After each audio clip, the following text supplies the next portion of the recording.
for moderating our panel, and thank you everyone for coming.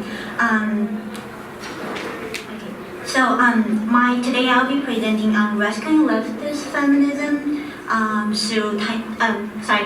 rescuing leftist feminism from history, He-Yin Zhen's Anarcho-Communist Feminist visions through Tianyi 1907 to 1908. I guess your first response to the title might be, what do you mean by rescuing leftist feminism from history? In this presentation, I want to deal with the so-called phenomenon of the near invisibility of anything other than liberal feminism raised by Sharon Smith in her studies on the second wave feminism. The disappearance of leftist feminist thought and practice from history is not an exclusively American phenomenon, as similar tendencies can be observed in China. In her research on Chinese feminists at the turn of the 20th century, Zhong Zhao explicitly equates modern Chinese feminism with nationalist liberal feminism. By characterizing nationalism as feminist paramount self-empowering discourse, Zhao legitimized nationalist liberal feminism as the only available and visible form of feminist discourse, leading to the banishment of their leftist feminist counterparts from history. Zhao's reduction of Chinese feminism to nationalist liberal feminism is in no way singular, but represents the dominant paradigm in scholarship on Chinese feminism. Although nationalist liberal feminism was undoubtedly the hegemonic discourse of feminist theory and practice in early 20th century China, it hardly represents the full spectrum of Chinese feminism. By contrast, some feminists engage with leftist thought, namely Marxism, communism, socialism, and anarchism, to create alternative discourses that express entirely different visions of the future. This strand of communist feminism constituted a key component of Chinese feminism, leaving us an intellectually fertile and politically stimulating legacy yet to be fully explored. In this presentation, I want to introduce you to a crucial feminist thinker whose work significantly contributed to the emergence and development of left-wing feminism in modern China. Her name is He-Yin Zhen, the first Chinese anarcho-communist feminist.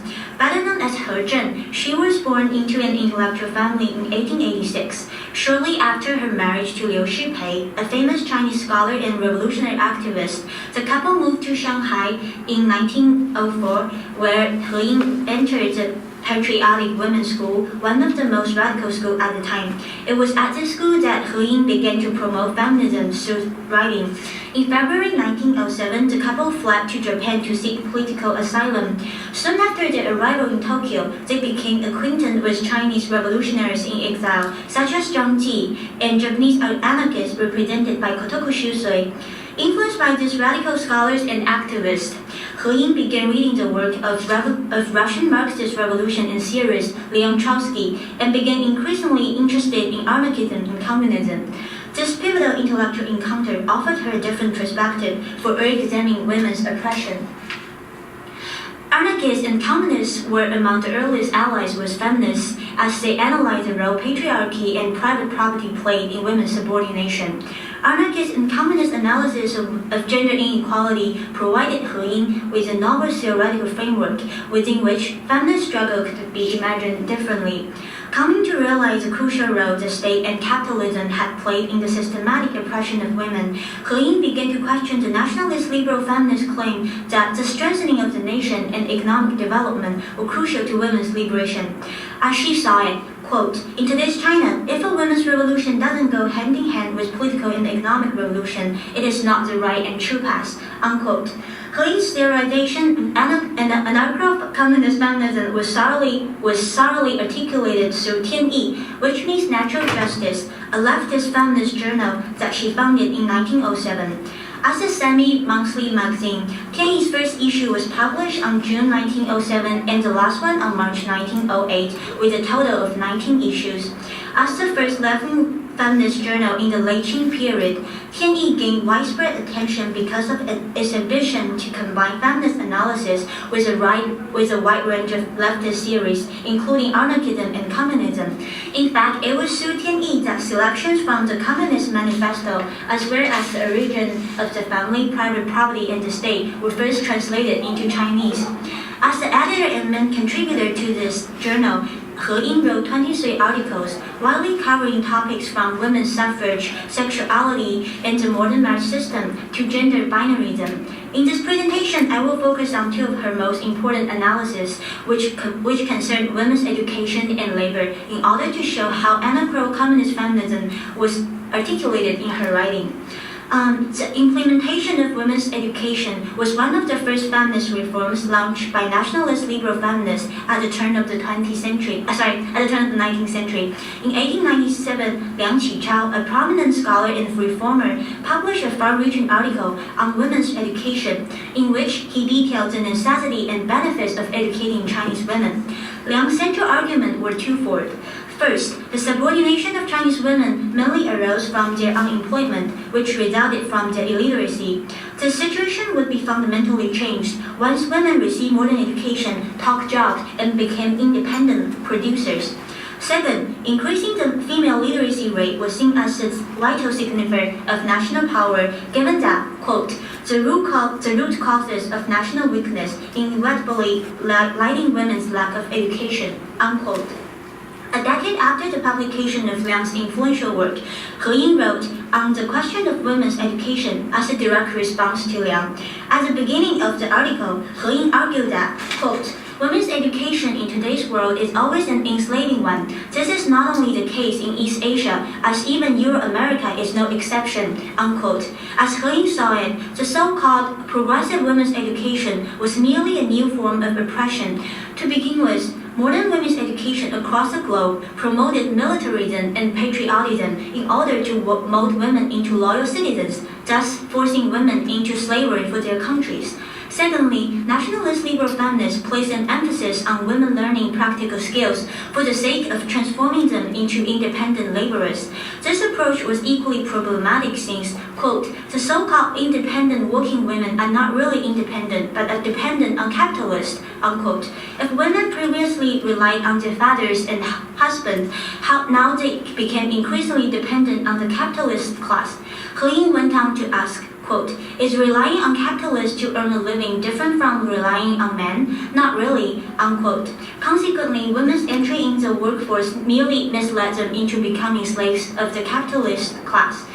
By re-examining the issue of women's education, He-Yin offered an overarching critique of nationalist liberal feminism. As she saw it, women's education as advocated by Liang didn't eliminate but facilitated the enslavement of women, since it either forced them into slavery for the state or for the capitalists. Without realizing and combating the problem with statism and capitalism in the first place, nationalist liberal feminism would only lead to false liberation of women. This argument was elaborated upon in her writings on women's labor. He-Yin was among the earliest Chinese scholars to discuss the question of labor, particularly women's labor. As she saw it, exploitation of women's labor was central to the oppression of women. The particularity of women's labor resided in the fact that women simultaneously possessed reproductive and productive abilities. In accordance with the duality of women's labor, He-Yin divided exploitation of women's labor into two realms, the household and the job market. In the domestic realm, He-Yin provocatively associated children and their surnames with the recognition of women's reproductive labor. As He-Yin saw it, conception, delivery, and child-rearing were forms of labor mainly undertaken by women for thousands of years. However, this type of labor had long been neglected and undervalued, not only by common people, but also by the so-called progressive intellectuals.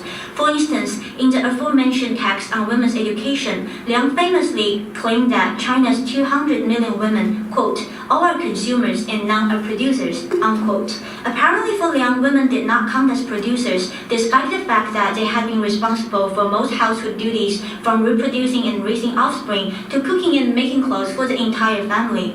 According to He-Yin, the failure to recognize women's domestic labor, as represented in Liang's article, led to the denial of their entitlement to the product of their own labor. In particular, the unfair treatment of women's labor was clearly reflected in children's surnames. Since surnames always represented ownership, the very action of giving offspring paternal surnames declared them as father's private property while denying mother's labor and entitlement to children.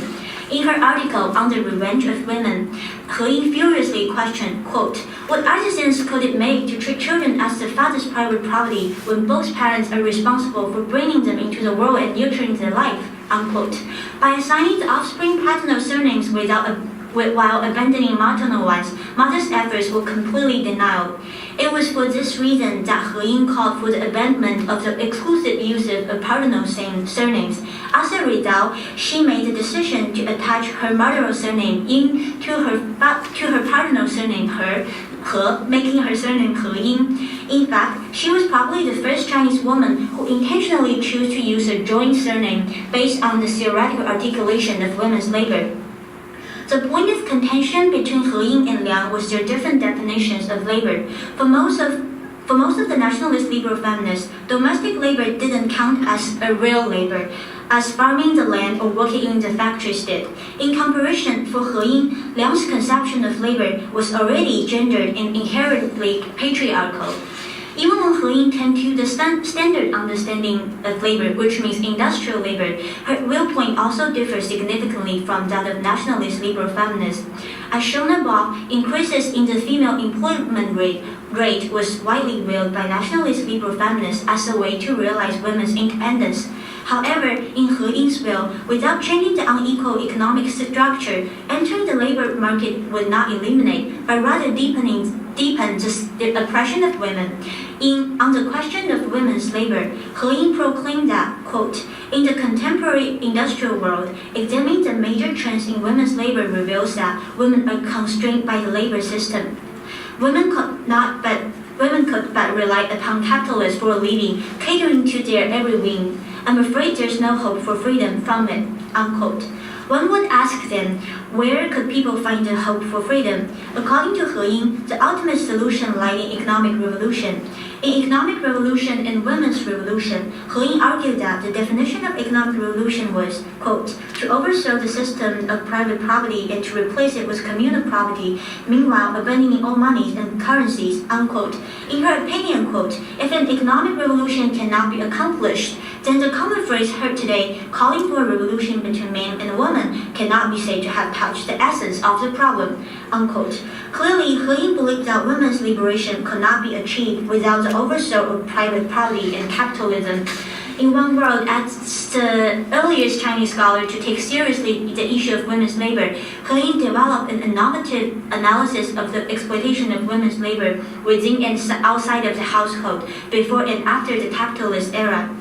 To sum up, in this presentation, I examined He-Yin's analysis of women's education and labor in order to demonstrate how she engaged with leftist thought to formulate an alternative feminist discourse that challenged the dominant gender ideologies. He-Yin's feminist practice dismantles Judge's exclusive treatment of nationalism as modern Chinese feminists' authorizing discourse. In stark contrast to the significance of He-Yin's feminist thought, however, is scholarship general indifference to her. A juxtaposition between He-Yin's near invisibility within feminist history and an enormous literature on nationalist liberal feminism exposed a broader problem: the near invisibility of leftist feminism in historiography on modern Chinese feminism. Yet, the near invisibility of leftist feminism is not an exclusively Chinese phenomenon, as similar tendencies can be observed in the United States, as shown earlier. This conflation of feminism with nationalist liberal feminism worldwide demands a thorough analysis of the shared global structure within which feminist history is produced. I argue that the phenomenon of the near invisibility of leftist feminism is both produced by and constituted of the deepening hegemony of nationalism and neoliberalism across the world. As Rosemary Hennessy accurately pointed out, the question who can be visible is always a political one, mediated by dominant ideologies. With the naturalization of nationalism and the intensification of capitalism, those critical of nationalist and capitalistic logic are constantly made invisible, while liberal subjects take center stage. In this context, the redemption of He-Yin and her fellow leftist feminists from history not only helps us better understand the complex political and intellectual mechanism that constantly attempt to erase them from history, but also provides us with rich resources to push back against the penetration of nationalism and neoliberalism into academic production. That's my presentation. Thank you.